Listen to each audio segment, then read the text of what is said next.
नमस्कार, मैं अंजलि मिश्रा। स्वागत है आप सभी का द न्यूज में। आपको बता दें कि लोकसभा चुनाव जितना करीब आ रहा उतना ही ज्यादा बीजेपी में विपक्ष के पार्टी के नेताओं के जाने का सिलसिला भी लगातार अब जारी है। इसी बीच हम आपको बता दें कि महाराष्ट्र में अब कांग्रेस को बड़ा झटका लगा है, जहां पर पूर्व गृह मंत्री शिवराज पाटिल की बहू अर्चना चाकूरकर जो है वो बीजेपी में शामिल हो गई है। जी हाँ, बिल्कुल सही सुना आपने। अर्चना चाकूरकर जो है वो बीजेपी में शामिल हुई है और महाराष्ट्र में से कांग्रेस के लिए बड़ा झटका बताया जा रहा है।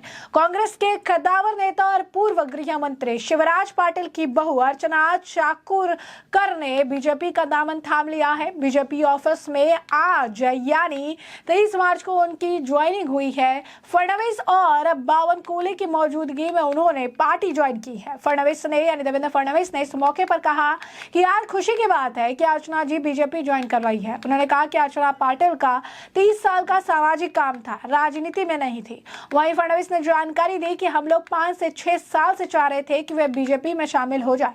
फडणवीस ने अर्चना चाकूरकर से कहा कि शिवराज पाटिल ने जो एक परंपरा रखी थी वो सौम्यता से काम कर रहे थे, उनको आप आगे लेकर जा सकती हैं। शिवराज पाटिल ने जो मूल्य बनाया वैसी राजनीति आप बीजेपी में ही कर सकती हैं। फडणवीस ने बताया कि अर्चना चाकूरकर मोदी जी के कामों से प्रभावित हुई हैं। जिस तरह से 10 साल से विकास हुआ है उसके चलते बीजेपी में आई है। उप मुख्यमंत्री ने कहा कि अर्चना को मोदी जी पर विश्वास है कि उन्होंने जैसे देश को मुख्यधारा में लाया उसी तरह से अर्चना ताई भी मुख्यधारा में काम करना चाहती हैं। पिछले कुछ दिनों से शिवसेना के उद्धव बालासाहब ठाकरे गुट के नेता अंबादास दानवे ने बीजेपी में शामिल होने की खबर सामने आ रही थी, जिसको लेकर देवेंद्र फडणवीस ने कहा कि हमारी दानवे से कोई बात नहीं हुई है, हमारे संपर्क में नहीं है, मराठवाड़ा का है और कोई नेता हमारे संपर्क में नहीं, कोई राजकीय भूकंप नहीं आ रहा। साथ ही उप मुख्यमंत्री ने कहा कि अमित देशमुख से भी हमारा कोई संपर्क नहीं। अमित देशमुख विलास राव देशमुख के बेटे हैं और उनके भी जो है बीजेपी ज्वाइन करने की खबरें चल रही थी, जिससे फडणवीस ने इनकार कर दिया। अर्चना पाटिल चाकूरकर ने पहले कहा था कि उन्होंने शिवराज पाटिल के करीबी सहयोगी और राज्य के पूर्व मंत्री बसवराज मरमकर के साथ भाजपा में शामिल होने की योजना बनाई थी, लेकिन अपनी बेटी की शादी के कारण उन्होंने योजना स्थगित कर दी। वह उदयगिर में लाइफ केयर अस्पताल और रिसर्च सेंटर की चेयरपर्सन है और उनके पति शैलेश पाटिल कांग्रेस के राज्य सचिव है। शिवराज पाटिल 2004 से 2008 के बीच कांग्रेस के नेतृत्व वाली यूपीए सरकार में केंद्रीय मंत्री रहे थे और ऐसे में उनकी जो है बहू ने अब जिस तरीके से बीजेपी ज्वाइन की है, इस दौरान देवेंद्र फडणवीस काफी कुछ और भी कहते नजर आए। क्या कुछ कह रहे हैं फडणवीस जी भी, जरा सुनिए। जो कांग्रेस के बहुत कद्दावर नेता रहे हैं और भारत की लोकसभा के अध्यक्ष भी रहे हैं, भारत के गृह मंत्री भी रहे हैं, महाराष्ट्र की और देश की राजनीति का एक जाना माना नाम है और आज उनके परिवार से डॉक्टर अर्चना ताई पाटिल ये हमारे भारतीय जनता पार्टी में प्रवेश कर रही है। ये हमारे लिए बहुत महत्वपूर्ण और बहुत हर्ष की बात है। हम सभी जानते हैं कि शिवराज पाटिल चाकूरकर जी ने एक अपनी लीगेसी तैयार की है, एक मूल्यों की राजनीति करने वाला, एक स्ट्रेट फॉरवर्ड राजनीति करने वाला, एक स्वच्छ छवि से राजनीति करने वाला, इस प्रकार का भले हमारे विरोध में रहे वो कांग्रेस में, लेकिन उनकी छवि एक अलग प्रकार की छवि है और उसी धरोहर को, उसी विरासत को लेकर आज अर्चना जी हमारी पार्टी में आई है और मोदी जी पर विश्वास रखते हुए उन्होंने ये कहा है कि 10 वर्षों में मोदी जी ने जिस प्रकार से देश को गति और प्रगति दी है, तो उससे मुझे प्रेरणा मिली है कि मैं भी देश की मुख्य धारा में काम करूं और भारतीय जनता पार्टी में काम करूं। मुझे लगता है कि उनका आना ये हमारे लिए, पार्टी के लिए एक बहुत ही मजबूती प्रदान करने वाला है। वैसे ही राजेश्वर जी निठुरे जो 8 बार पार्षद और 7 बार निगम अध्यक्ष रहे, ऐसे निठुरे जी का भी प्रवेश ये भारतीय जनता पार्टी के लिए एक बहुत महत्वपूर्ण है। मैं दोनों का बहुत बहुत स्वागत करता हूँ। होगा या सोमवार होगा? बहुत से पत्रकार। अरे मैं भी आपको पूछना चाहता हूँ भाई, ये भूकंप क्या मुझे तो बताओ। जो भूकंप हम करने वाले हैं ऐसा बोला जाता है, तो उसका सस्पेंस हमारे लिए तो छोड़ो, हमको तो बताओ कि किसके बारे में बातचीत चल रही है। अगर कोई अच्छा नाम होगा तो हम भी उसका पीछा करना चालू करेंगे।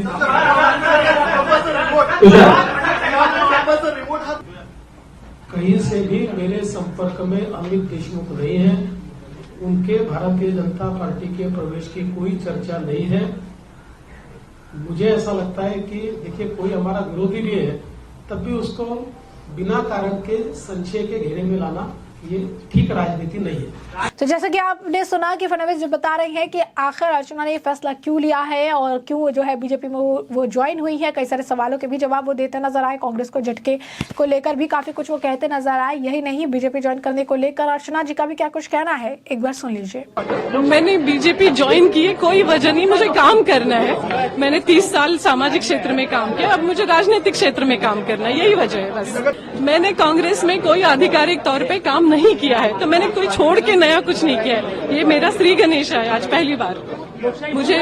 मुझे मैंने बोला ना, महिला रिजर्वेशन, नारी शक्ति वंदन महाविधेयक जो उन्होंने लाया है उससे मैं बहुत प्रभावित हुई, क्योंकि इस भारत में जो 50% महिला है उनको 33% जो आरक्षण मिला है, तो एक प्रकार से जात पात क्षेत्र कुछ नहीं देखा जाता है, वहाँ आपको इक्वल अपॉर्चुनिटी है, तो उससे मैं बहुत प्रभावित हुई।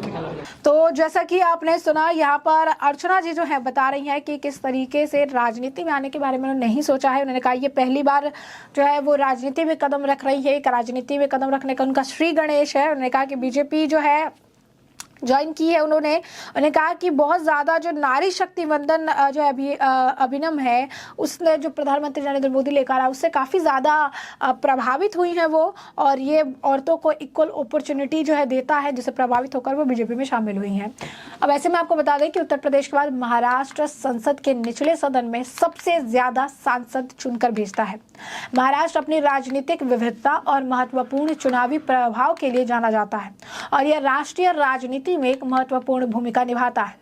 भाजपा एकनाथ शिंदे के नेतृत्व वाली शिवसेना और अजित पवार के नेतृत्व वाली एनसीपी इस बार गठबंधन में चुनाव लड़ रहे हैं। सूत्रों की माने तो बीजेपी महाराष्ट्र की 28, शिवसेना 14 और एनसीपी 6 सीटों पर चुनाव लड़ सकती है। साल 2019 के आम चुनाव में महाराष्ट्र में भाजपा ने सबसे अधिक सीटें 23 सीटें जीती थी। इसके बाद शिवसेना 18 सीटों पर जीत दर्ज की थी।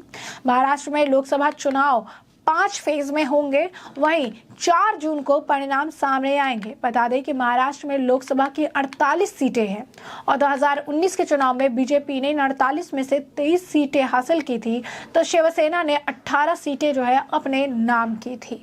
और ऐसे में जिस तरीके से कांग्रेस के कई सारे दिग्गज नेताओं और आप कह सकते हैं कई अन्य पार्टी के दिग्गज नेताओं का बीजेपी में आने का सिलसिला जारी है, ऐसे में कांग्रेस काफी ज्यादा वहां कमजोर होती नजर आ रही है। और अगर आप कहेंगे कि फडणवीस की भी अगर बात कर दें, फडणवीस ने भी जिस तरीके से कहा है कि उद्धव ठाकरे और उनका गुट जो है पूरी तरीके से खत्म ही हो चुका है, क्योंकि जो बचे कुछ लोग भी हैं वो भी बीजेपी के संपर्क में जो है नजर आते हैं और कभी भी पासा पलट सकता है। चुनाव में अभी समय है और उससे पहले राजनीतिक गलियारों में हलचल तेज है और कई सारे और लोग जो है बीजेपी के साथ आ सकते हैं और बीजेपी का कुनबा लगातार बढ़ता जा रहा है और आगे भी बढ़ने की संभावना बताई जा रही है। तो ऐसे में हमने आपको ये जो पूरा मामला है ये बड़े विस्तार से बताया है कि पूरा मामला क्या है, किस तरीके से लोकसभा चुनाव से ठीक पहले बैक टू बैक विपक्षी पार्टियों को बड़ा झटका लग रहा है और इसी के साथ अब महाराष्ट्र में भी विपक्ष की पार्टी जो है कांग्रेस को अब बड़ा झटका लगा है, जहां पर कांग्रेस के जो है कांग्रेस में पूर्व गृह मंत्री रहे शिवराज पाटिल की बहू